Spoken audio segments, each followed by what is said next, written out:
Si le sexe est bon, méfie-toi. Évidemment, pour moi, le sexe dans une relation intime est essentiel.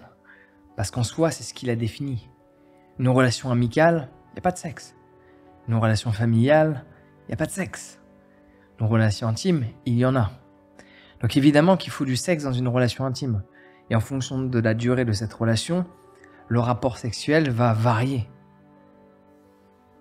La fréquence va varier. Cependant, le sexe est essentiel. Mais là où il faut faire attention, et il faut se méfier quand le sexe est bon, c'est que ça arrive souvent à des hommes, mais également à des femmes, quand le sexe est tellement bon que l'on oublie de voir les défauts de la personne. On prend tellement notre pied au lit qu'on se voit avec une personne qui en soi, au fond de nous, on le sait, elle ne nous correspond pas. Que ce soit au niveau de sa personnalité, au niveau de son caractère. Évidemment, c'est génial la nuit dans un lit, ou en journée, ou quelles qu'en soient tes préférences, durant la matinée. Mais dans la réalité, dans le concret, dans une relation prolongée, ce caractère ne nous convient pas. Alors évidemment, il se peut que tu aies trouvé le prince charmant ou ta belle au bois dormant, et de faire en sorte que la personnalité de cette personne te correspond, son caractère, ça matche parfaitement, et en plus le sexe, c'est extraordinaire. Cependant, fais attention, parce que parfois on réfléchit plus avec le cerveau, on réfléchit avec nos sens. Et une relation, c'est pas que sensuel, il y a du rationnel. Quand tu vis ensemble, il y a une organisation du foyer.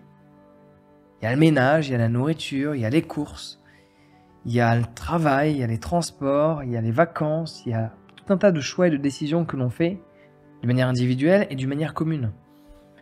Et quand le sexe est super bon, on a tendance à s'imaginer avec cette personne et à en oublier de regarder si est-ce que sa personnalité, son caractère, son comportement nous convient pour une relation longue. Quand le sexe n'est pas bon, tu peux avoir moins de chances de tomber dans cette illusion. Parce que, alors, idéalement, c'est qu'il soit bon, sinon c'est un peu triste. Il faut qu'il soit fun. Mais on a tous vécu à un moment donné des relations sexuelles avec des partenaires où il y avait tellement de fusion que tu te dis, il faut que je sois avec cette personne. Mais être avec quelqu'un juste pour le sexe n'est pas une bonne raison. Non pas pour un système de valeurs ou que quelqu'un va te juger, juste pour toi. C'est que ça va pas fonctionner. Parce que dis-toi qu'à un moment donné, déjà sur un point de vue rationnel de temps, la fréquence de ces rapports vont diminuer.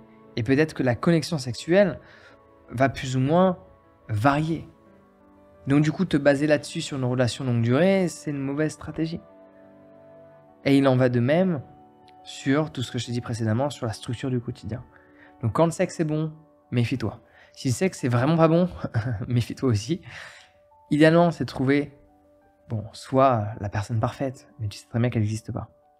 Donc quand tu vois quelqu'un comme étant parfait, c'est que tu mets la personne sur un piédestal et tu en oublies de voir ce qui ne va pas. Et à nouveau, voir ce qui ne va pas chez l'autre ne veut pas dire rejeter l'autre.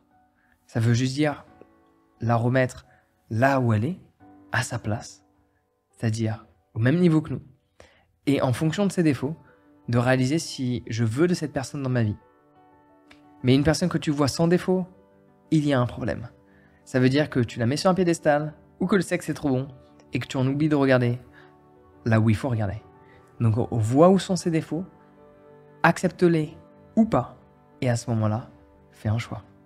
Et si tu veux trouver, du moins maximiser les chances d'avoir ton partenaire idéal, de trouver l'amour, il y a quelque chose de rationnel à faire dans ton quotidien. J'ai écrit une formation à ce sujet, je te laisse aller la regarder, c'est sur mon site, jeanlaval.com. Allez, ciao.